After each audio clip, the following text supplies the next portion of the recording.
You killed my pappy. Yup. I'ma take your life, boy. Nope. Get ready to die.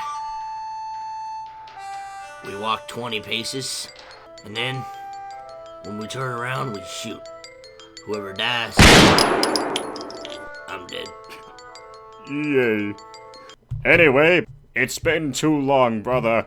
Today's a special episode. We have Buck Rogers in the 25th and a half century. That's a rocket. Buck Rogers is back on the air. Buck and Wilma and all their fascinating friends and mysterious enemies in their super scientific 25th century. This program is brought to you by the makers of Popsicle, Fudgesicle, and Creamsicle. Those delicious frozen confections on a stick. Now I have a swell surprise for you. The famous winner of the Typical American Boy contest has now become Popsicle Pete. And here's a message from him now. Hello, everybody. I sure am glad to meet you. And boy, am I glad I was picked to be the typical American boy. Or man. Because now I'm Popsicle Pete. I always wanted to be on the radio. Hi, Ma. And now I have a chance to tell you all about some wonderful presents you can get free. Gee, you ought to see them. Hundreds of them. You can get them just for saving bags from nifty popsicles, fudgesicles, creamsicles. Some gifts, even better than Christmas. You can get a wristwatch, a movie camera, table tennis, a wallet, a dolly for Molly. Gee, lots of gifts. Boy, do they taste good. Wholesome, too, and nourishing. Made fresh every day of the finest ingredients. The biggest 5 cents worth anywhere. And say, kids, get the free illustrated popsicle gift list at your ice cream store. A free coupon comes with it. Worth 10 bags. 10 bags? That's why I said 10 bags or get off my lawn. And now for Buck Rogers and his thrilling adventures 500 years in the future. As you probably know, Buck was born right here in our own times. And the story of how he got started on his amazing adventures so far in the future is mighty interesting. But instead of telling you about it, let's turn the dial that will project us ahead in time and find out all about it that way. Now the capital of 25th century America is Niagara. And there is that Dr. Huer Howser. The great scientist has his marvelous laboratory in... And a public access show on KCT. Laboratory. In one room of it, he's working on a strange-looking device that sends a peculiar greenish light down onto a human figure lying on a table before him. Shall we join him there? I don't want to go. Tough till you're going anyway. Okay. Okay, then, here we go. 500 years into the future.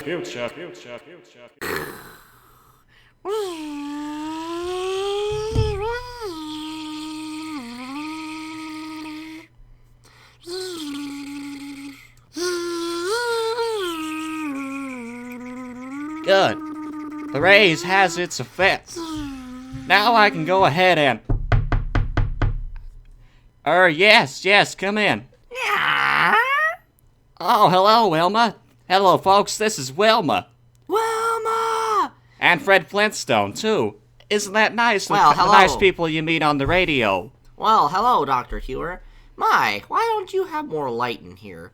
Coming in from the outside, I can hardly see a thing in this spooky greenish glow. Part of a little experiment I'm conducting. Oh, But tell me, have you seen anything of Black Barney here in Niagara? why no? He hasn't given up his job of Prime Minister on Mars, has he? Oh, no. But one of his Martian rocket ship factories has worked out a new control device for me. I rather hope he get here with it today. Oh, Meantime, I've made ready for final tests on this little invention here. Like to stay and see it? I'd love to see it, Doctor. Well, but I dropped in to see if you found any sign of... Oh, What's the matter?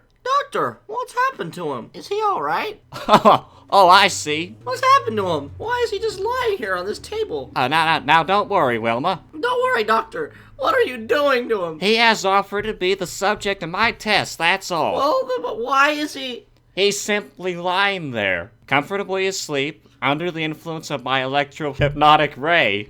Oh, I was afraid something had happened to him. Not a thing. Surely you don't think for a minute I'd do anything to harm him? No, of course not, but the electro-hypnotic ray, are you sure this experiment won't hurt him in any way? Oh, absolutely sure. Well, you can't blame me for being a little shocked for a minute, but what's the thing up near his head? Looks like a miniature power plant with a loudspeaker on top of it. That, Wilma, is my latest scientific achievement.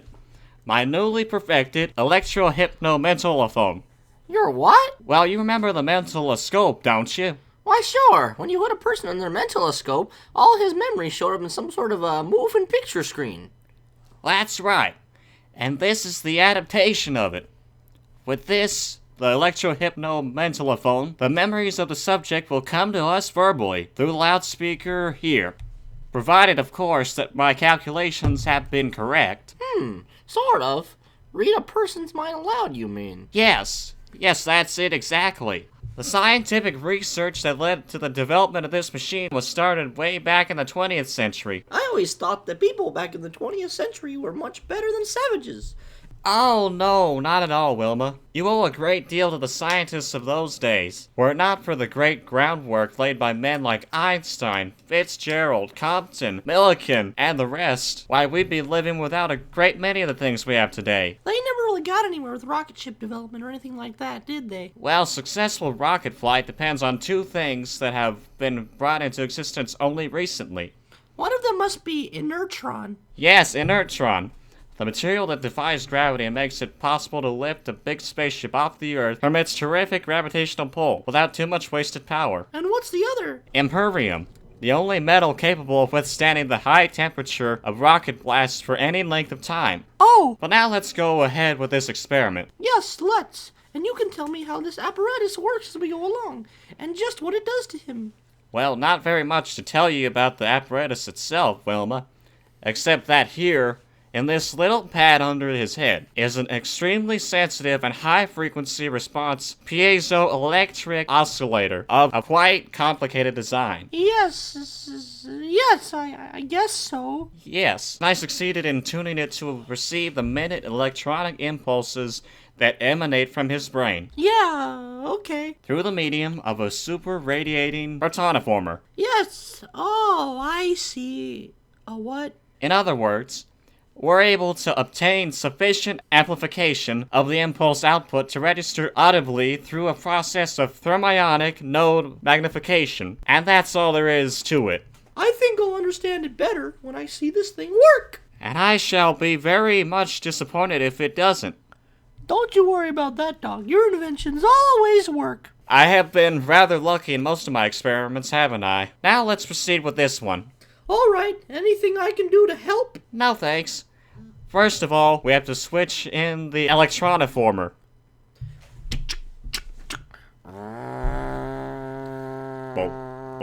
That electroniformer makes some sort of eerie sound. Yes, and now when I switch on this microphone and speak to him, my words will be registered directly on his brain. Not through his ears, you understand, but directly on his brain. Uh-huh. And if we're successful, we'll receive his subconscious response through the loudspeaker. Go ahead, Doctor. Now, young man, what is your name? I said, what is your name? Fuck Rogers. Say Buck Rogers. Fuck Rogers. Say Buck Rogers. No, this is going in the script, Robert. Okay. We're gonna call it Fuck Rogers. Fuck Rogers. Wilma, it works. But Doctor, My invention's a success. Doctor, what happened? It works even better than I thought it would. He didn't even move his lips, though. How could we hear him talk if he didn't move his lips? It read his mind aloud, Wilma. It read his mind aloud. It sounded like his real voice, though. Well, of course. Because he thinks of speech in the same manner that he utters it. Great day! It doesn't seem possible. Ask him some more questions. Yes, by all means. Listen. Buck, you were born back in the 20th century, were you not? Yes, sir, but this is the 25th century. You see, Wilma? His memory is preserved intact. May I ask him a question? Surely, go ahead. Buck, how did you happen to come to the 25th century? One day in the year 1999, I was in the lower workings of an abandoned mine near the city of Pittsburgh. Yes? When all of a sudden, the supports that held up the walls and ceilings gave way, and the whole thing caved in on me. Yes? Some kind of peculiar gas was released, and then my stomach felt relieved. And then it put me to sleep. It kept me in a state of suspended animation for 500 years. Then the ground shifted and let in fresh air, and I woke up. Well, how did you know you were in suspended animation for 500 years? Instead of the year 1999, it was the year 2400 something. To be exact, it was 24... How did you know what year it was? I was told about it by Lieutenant Wilma Deering, a beautiful girl soldier, when I first came to. Oh, then you knew Wilma Deering. Doctor! I certainly do. She's the finest and bravest girl who ever lived. Why, Wilma's... Buck Rogers? Yes. Did you find anything different and new when you first came into the 25th century? Oh, a great deal, thanks to Dr. Huer. Dr. Huer? The greatest scientist who ever lived. Well, what's that? Nowhere in the universe has been a scientist who's done so much good for humanity, or done anything that could ever begin to... No, wait. Wait a minute, Buck. Yes? Just forget Dr. Huer and go on with what you were saying. But he's the man who invented the first rocket ship that took us to the moon, and there was that trip that proved the practicality of interplanetary flight. Proved the practicality of interplanetary flight. Well, nothing wrong with this machine, Doctor. Where else have you gone by rocket ship, Buck? Well, first to Mars, where he helped King Arnaldo put down an invasion by the Martian Tiger Men, then to Saturn and the Saturnine moons, Venus, Jupiter, and even far-off Pluto. Which planet do you find most interesting? Well, that's hard to say. Jupiter had the biggest field for exploration, simply because it's so much larger than the rest of the other planets. Very true. Do you expect to do any more rocketing around through outer space? There's nothing else I'd rather do, sir. Well, my. Do you like my little contraption? It's wonderful, Doctor. I told you it would work. Well, is there anything else you'd like to ask Buck? I mean, before I turn off this green ray? Let's wake him up and see if he remembers anything that happened during the experiment. All right. Go ahead. All right. Come on, Buck, wake up! Huh? I say wake up! You've been asleep! Asleep? Uh-huh. Oh, hello, Wilma. Hello! Well, where'd you come from? What are you doing here? I've just been let in on the test of Dr. Huer's Electro-hypno-mentolophone. Yes! Oh, doggone it. Instead of helping you with your test, I fell asleep. I'm awfully sorry, Doctor. Sorry? Well, yes, sir. I was going to help out. I put you to sleep with this machine. Oh, really? Right. I guess that one's on me, then. How'd it work? Even better than I expected. Well, good. Oh, it was marvelous, Buck. You told us your whole life story without even opening your mouth. Hey, now, wait a minute. It's all right, Buck. You didn't say a single thing you shouldn't have. Thank goodness for that. Say, let's put Wilma under it. Oh, no, you don't. You'll have to do something for excitement around here. Come on, Wilma. You're never satisfied unless there's something exciting going on, are you, Buck? Well, not as bad as all that, Doctor. But things have been sort of slow around here. Wait until we start making tests of the new type of gyrocosmic relativator I've just devised. A new one? If this new instrument does what I hope it will, there'll be practically no limit to the speed of a rocket ship immediately upon taking off.